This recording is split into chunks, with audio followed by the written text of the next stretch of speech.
لله رب العالمين والصلاة والسلام على سيد المرسلين محمد وآله وصحبه أجمعين. بسم الله الرحمن الرحيم. الدرس العاشر، لسم نمبر درس هذانی. ګورئ پدې کې به هذانی او هاتانی دغه دوه به مونږ ته مصنف ذکر کوي چې دا هذانی هم دا اسم اشاره ده. تسنیه مذکر د پاره استعمالیږي چې هغه نږدې وي. هذا چې و د اسم اشاره مذکر قریب د پاره استعمالیدو مفرد. د هذانی چې دی دا تسنیه مذکر د پاره استعمالیږي چې هغه قریب وي. نو دویم به پدې کې هاتانی اسم اشاره به هغه استعمالیږي چې هغه هذه واحد د پاره او بیا هاتانی دا تسنیه د پاره استعمالیږي چې هغه قریب وي. ګورئ چې کله مفرد نه مونږه تسنیه جوړو نو په آخره کې به مونږه الف او نون به زیاتو. نون مکسوره یعنی نون د لاندې به زیر وي، یعنی کتابانی، کتابون یو، کتابانی دوه. دغسې به مونږه کوو. ښه راځو کتاب طرف ته. الدرس العاشر، لسم نمبر درس. هذانی. هذا واحد د پر راځي، هذانی دو د پر راځي. اوس وګورئ مثالونه تاسو وګورئ. هذا کتاب و هذا کتاب، دا کتاب دی او دا کتاب دی. هذانی کتابانی، دغه دو کتاب دی، دغه دوه کتاب دی. نو دا دوه هذانی چې دی دا تسنیه د پر راځي، بیا کتابانی ورسره راوړو چې آخره کې الف او نون دی، نون مکسور دی، نون د لاندې زیر دی. هذا قلم و هذا قلم، دا قلم دی او دا قلم دی. هذانی قلمانی، او دغه دوه قلم دی، دوه قلم دی. هذا تلمیذ و هذا تلمیذ، دغه شاګرد او دغه شاګرد دی. هذانی تلمیذانی، دغه دوه شاګردان دي، دغه دوه شاګردان دي. اوس چې کله دو باره کې ته تپوس هم کې نو هلته به هذا به نه وي، نو هذانی به وي. ما هذانی، دغه دوه څه شي، دغه دوه څه دي. ما هذانی، دغه دوه څه دي. هذانی کتابانی، دغه دوه کتابه دي. ما هذانی، دغه دوه څه دي. هذانی قلمانی، دغه دوه قلمونه دي. من هذانی، دغه دوه څوک دي. من څوک، هذانی دغه دوه، یعنی دغه دوه څوک دي. هذانی تلمیذانی، دغه دوه شاګردان دي، دغه دوه شاګردان دي. نو دا خو مذکر د پاره و. اوس هذه چې څنګه هلته واحد د پاره راتلو خو مؤنثو او قریبو، نو دلته اوس دا تسنیه ده او تسنیه مؤنث قریب د پاره هاتان راځي. اوس به څنګه وایو؟ هذه مؤنث د پاره چې کله استعمال او هذه ساعه و هذه ساعه، دغه غړی ده او دغه غړی ده. نو هاتانی ساعتانی، دغه دوه غړی دي، دغه دوه غړی دي. هاتانی ساعتانی، دغه دوه. نو دوه ځکه چې دلته اسم اشارم تسنیه راغلی ده او بیا تاسو ګورئ دام تسنیه راغلی ده صیغه. نو هذه کراسه و هذه کراسه، هذه کراسه و هذه کراسه، دغه کاپی ده او دغه کاپی ده. هاتانی کراستانی، نو دغه دوه کاپیانی دي. هاتانی کراستانی، دغه دوه کاپیانی دي.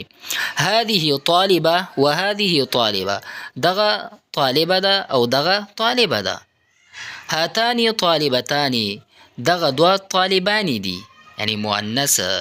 نو دې دپاره اوس چې سوال کې چې دغه دوه، نو دې دپاره ما هاتانی، هاتانی به استعمالې ځکه چې دا تسنیه دي. نو تسنیه دپاره به هاتانی اسم اشاره به راځي. ما هاتانی، ما هاتانی، دغه دوه څه دي. نو هاتانی ساعتانی، دغه دوه چې دي دا ګړی دي. من هاتانی، من هاتانی، دغه دوه څوک دي، دغه دوه څوک دي. هاتانی طالبتانی، دغه دوه طالبانی دي. ما هذانی، ما هذانی، دغه دوه څوک دي. ما هذانی، هغه دوه څوک دي. ما هذانی، هغه دوه څوک دي. هذانی،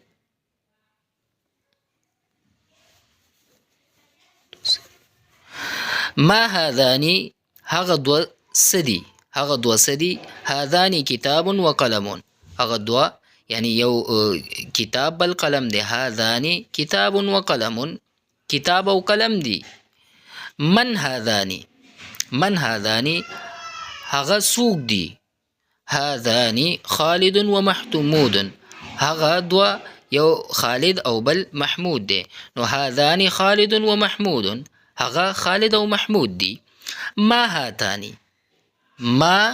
هاتانی هغه دوه سدي هاتاني ساعة وكراسة هاتاني ساعة وكراسة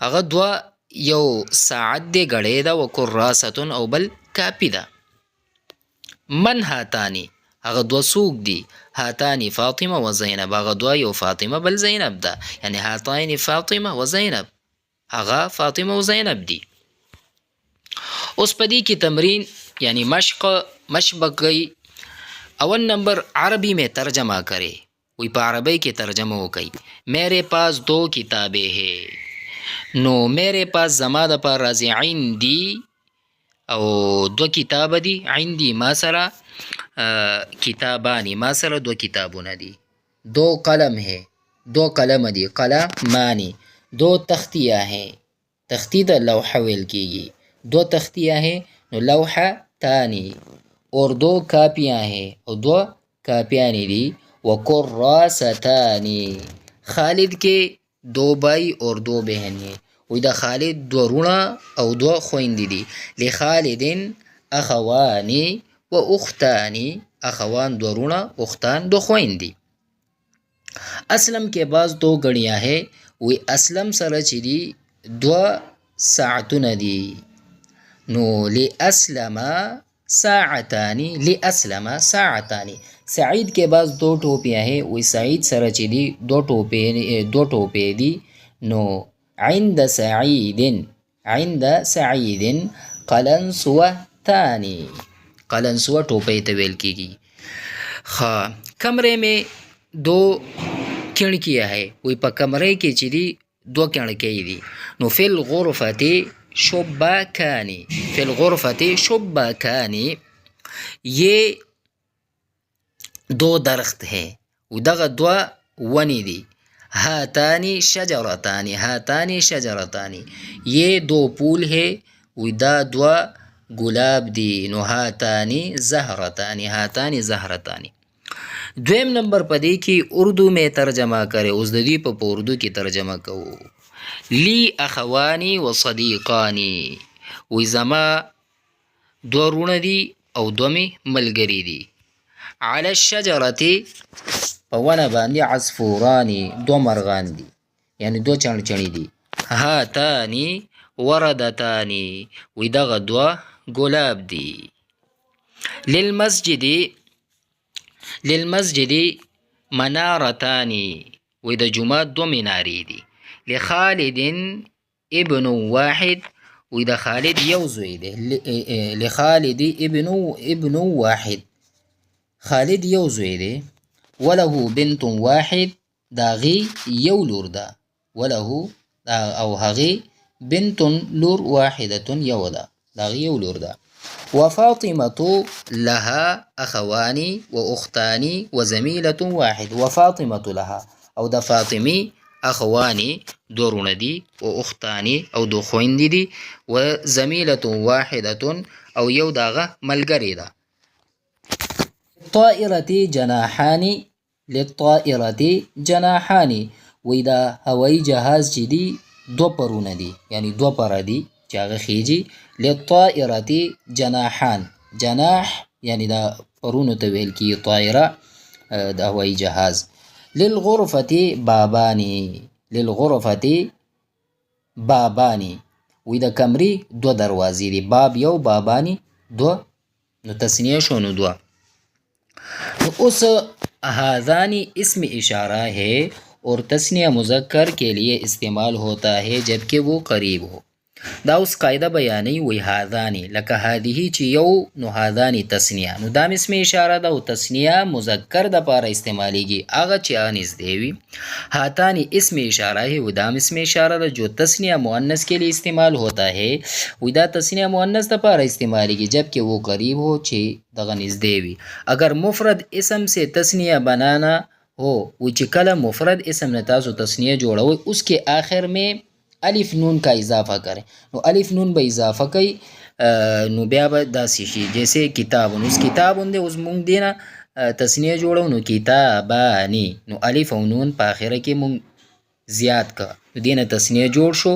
نو الف هغه نه پاس چې دی نون زیر یعنی بیا به زیر وي نو کتابون کتابانی دلته ټول سبق دغه تیر شو رستو نو که دا سبق باندې تاسو په یو ځل اورېدو باندې نه پوهیږئ نو بار بار اورئ نو انشاءالله تاسو به خامخا پوهیږئ په دې سبق باندې الفاظ کې معانی هغه الفاظ چې دلته دیر شو هغه معناګانې کوي هذانی یہ دو دغه دوه دا مذکر د پر راځي طائره هوایی جهاز قلنسوه ټوپی ټوپی لخالدن خالد کې یعنی یا خالد کې لی خالد د پاره لخالدن د خالد د پاره هاتانی یہ دو دغه دو د مؤنث د پاره راځي جناحانی دو پر یعنی دو پرونه دي یعنی چې مونږ وایو چې لطائره جناحانی هوایی جهاز دو پری دي دو پرونه دي په دې باندې خېجي ها زهره پول ګلاب ته ویل کېږي لی میرے یعنی زما یا میرے لیے زما د پاره